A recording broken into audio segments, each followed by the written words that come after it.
I went to Hy-Vee, went to the pharmacy drive-up. I saw a gentleman on the floor face down, and I jumped out the car and I immediately went down on the floor and asked him, sir, are you okay? And I didn't get a response, and once I didn't get a response, I got my phone out and dialed 911, and as I was on the phone with the operator, I felt no pulse, so I immediately told them I'm going to start CPR. We're at Hy-Vee West, and I flipped the man over and started CPR.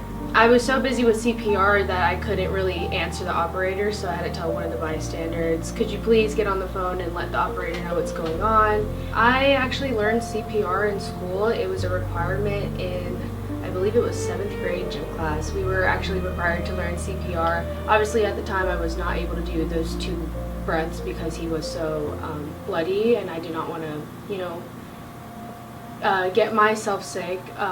You do want to keep yourself safe at the same time while doing CPR. Wanted to help people. I love the medical field, and that's exactly why I've had this job.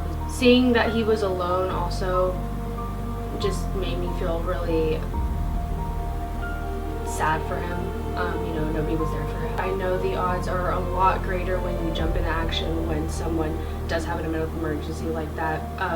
I know the firefighters told me I did a really great job because as soon as I jumped in, you know, I got CPR started. I was able to get, you know, blood pumping through his body. Responders arrived because it did take them 2 to 3 minutes to arrive. And I would also like to add that when you're in a grocery store or anything like that and you see somebody have a medical emergency like that, it's also very important to call out for an AED.